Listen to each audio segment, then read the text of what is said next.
Hello friend, आज हम लोग देखने वाले हैं बायोलॉजी के 50 बहुत ही महत्वपूर्ण प्रश्न जो आने वाले सभी कॉम्पिटिटिव एग्जाम के लिए बहुत ही महत्वपूर्ण है। चाहे वह जीएसएससी हो, रेलवे हो या फिर एसएससी हो या फिर अदर स्टेट एग्जाम हो। तो चलिए देखते हैं। पहला क्वेश्चन है, मानव शरीर की सबसे बड़ी लसिका ग्रंथि कौन सी है? तो इसका सही आंसर हो जाएगा प्लीहा। सबसे बड़ी लसिका ग्रंथि प्लीहा ही है, तो इसका सही आंसर हो जाएगा 3 वर्ड प्लीहा। अगला क्वेश्चन है, एटीपी का सर्वाधिक निर्माण कोशिका के किस भाग में होता है? तो जानते हैं एटीपी का निर्माण माइटोकॉन्ड्रिया में होता है, तो इसका सही आंसर हो जाएगा बी नंबर, माइटोकॉन्ड्रिया। अगला क्वेश्चन है, मानव शरीर में आरएच फैक्टर की खोज किसने की थी? तो आरएच फैक्टर का खोज किया था, जो ब्लड में आरएच फैक्टर होता है, तो खोज किया था लैंडस्टीनर एवं विनर ने, तो इसका सही आंसर हो जाएगा ए नंबर। अगला क्वेश्चन देखते हैं, सबसे कठोर जैविक ऊतक कौन सा है? तो सबसे जैविक कठोर ऊतक कौन सा है? तो इसका सही आंसर हो जाएगा इनेमल। जो दांत का इनेमल होता है, यानी दांत के बाहरी भाग जो व्हाइट वाला होता है, वही दांत का इनेमल होता है और सबसे कठोर होता है। अगला क्वेश्चन है, डीएनए का प्रतिकृति निर्माण किस अवस्था में होता है?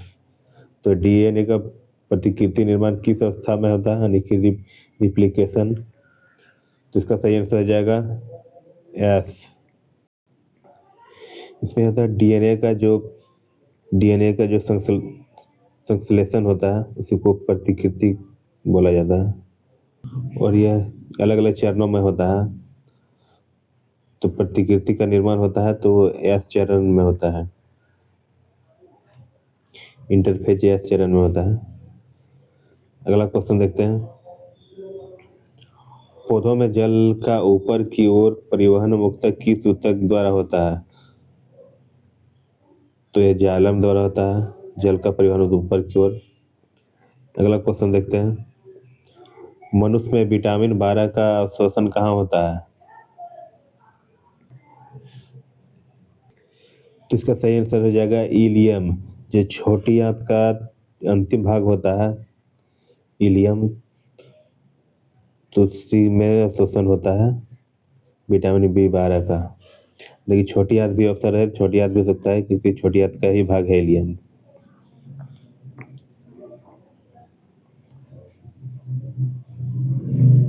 अगला क्वेश्चन है, इंसुलिन का स्राव अग्नाशय की किस कोशिका से होता है? तो अग्नाशय की किस कोशिका होता है? तो अग्नाशय में बीटा नामक कोशिका होता है, वहीं से इंसुलिन का स्राव होता है। अगला क्वेश्चन है, मानव शरीर में सबसे बड़ी ग्रंथि कौन सी है? तो मानव शरीर की सबसे बड़ी ग्रंथि यकृत है, तो हम लोग जानते हैं। इसका सही आंसर है बी नंबर, यकृत। इसको लीवर भी बोलते हैं। अगला क्वेश्चन है, प्रकाश संश्लेषण के दौरान ऑक्सीजन किस स्रोत से निकलता है? तो इसका सही आंसर हो जाएगा ग्लूकोज से। तो सही आंसर हो जाएगा बी नंबर, ग्लूकोज।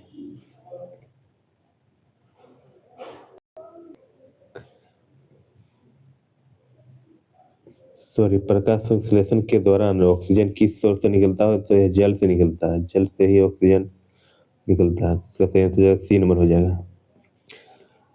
अगला क्वेश्चन है, कोशिका का पावर हाउस किसे कहा जाता है? तो कोशिका का पावर हाउस माइटोकॉन्ड्रिया को कहा जाता है, क्योंकि एटीपी का निर्माण यही से होता है, ऊर्जा का निर्माण एटीपी के रूप में। अगला क्वेश्चन है, मानव शरीर की सबसे लंबी हड्डी कौन सी है? मानव शरीर की सबसे लंबी हड्डी हो जाएगा फीमर। तो इसका सही आंसर हो जाएगा बी नंबर, फीमर, जो कि जांघ की हड्डी होती है। अगला क्वेश्चन है, रक्त का पीएच मान लगभग कितना होता है? तो रक्त का पीएच मान 7.4 होता है, थोड़ा सा क्षारीय होता है, तो सही आंसर हो जाएगा बी नंबर, 7.4। अगला क्वेश्चन देखते हैं, डीएनए में कौन सा नाइट्रोजन क्षार नहीं होता है? तो डीएनए में जो होता है एडिनिन होता है, ग्वानिन होता है, साइटोसिन होता है, यूरेसिल जो नहीं होता है, यूरेसिल की जगह थायमिन होता है।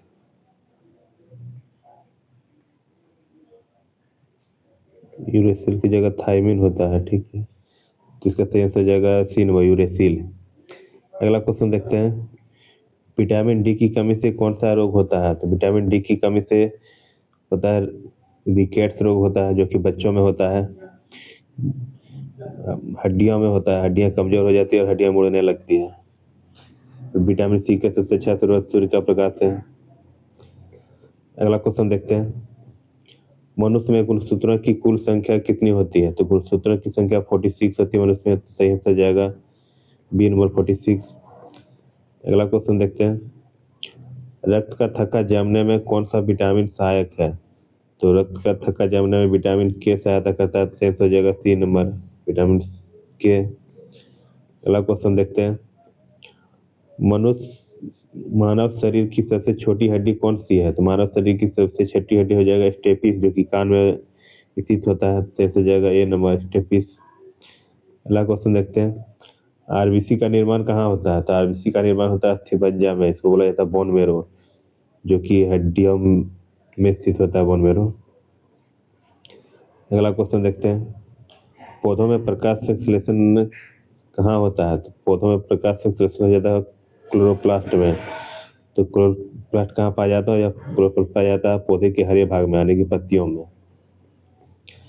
अगला क्वेश्चन देखते हैं, हीमोग्लोबिन में कौन सी धातु होती है? तो हीमोग्लोबिन में धातु पाया जाता है आयरन। तो इसका सही आंसर हो जाएगा बी नंबर, आयरन। अगला क्वेश्चन देखते हैं, मानव शरीर की सबसे बड़ी ग्रंथि कौन सी है? तो मानव शरीर की सबसे बड़ी ग्रंथि हो जाएगा यकृत, यानी कि लीवर। सही हो जाएगा बी नंबर। अगला क्वेश्चन देखते हैं, आरएनए में कौन सी शर्करा होती है? आरएनए में होता है राइबोज नामक शर्करा होता है। तो सही आंसर हो जाएगा बी नंबर, राइबोज। इसलिए बोला इसका पूरा नाम होता है राइबोज न्यूक्लिक एसिड। अगला क्वेश्चन देखते हैं, मानव शरीर में सबसे बड़ी कोशिका कौन सी है? तो मानव शरीर की सबसे बड़ी कोशिका होता है अंडाणु, जो कि महिला में होता है। तो सही हो जाएगा बी नंबर। सबसे छोटी कोशिका होता है शुक्राणु, जो कि पुरुष में होता है। अगला क्वेश्चन देखते हैं, मानव शरीर में सबसे छोटी कोशिका कौन सी है? तो छोटी कोशिका शुक्राणु हो जाएगा, जो कि पुरुष में होता है। सही हो जाएगा बी नंबर। अगला क्वेश्चन देखते हैं, डीएनए की डबल हेलिक्स संरचना किसने दिया था?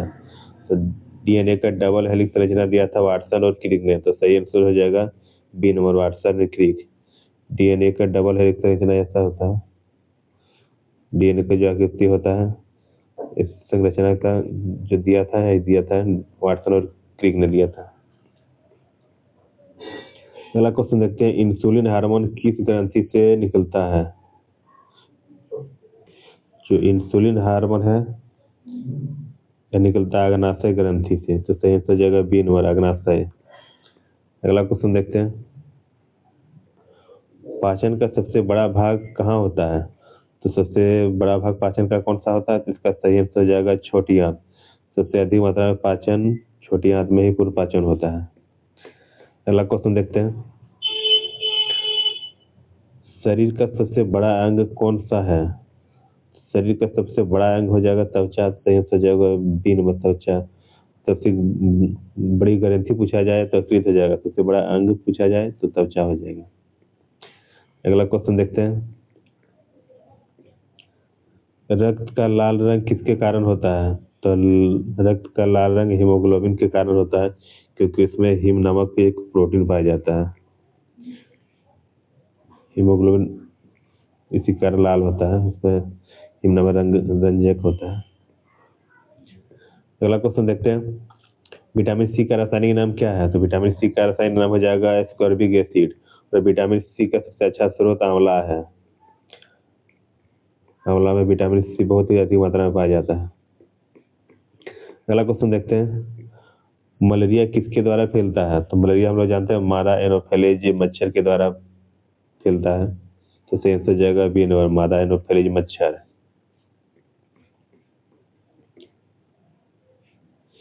बीसीजी का टीका किस रोग से बचाव के लिए करता है? तो BCG का टीका दिया जाता है क्षय रोग से बचाव के लिए। तो सही आंसर हो जाएगा बी नंबर, क्षय रोग। अगला क्वेश्चन है,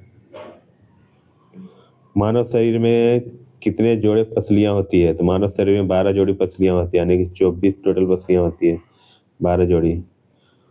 और पसलियां की आकृति कैसी है? तो इसका पसलियां की आकृति चपटी होती है। क्वेश्चन पूछा जाता है कौन सी हड्डी चपटी होती है? पसलियां की। अगला क्वेश्चन है, मनुष्य का सामान्य शरीर तापमान कितना होता है?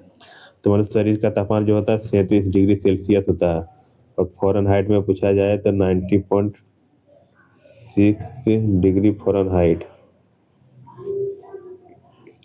अगला क्वेश्चन देखते हैं, एबीओ रक्त समूह का खोज किसने किया था? तो रक्त समूह का खोज किया था लैंडस्टीनर ने। तो सही आंसर हो जाएगा कार्ल लैंडस्टीनर। तो ऐसा जगह ए नंबर।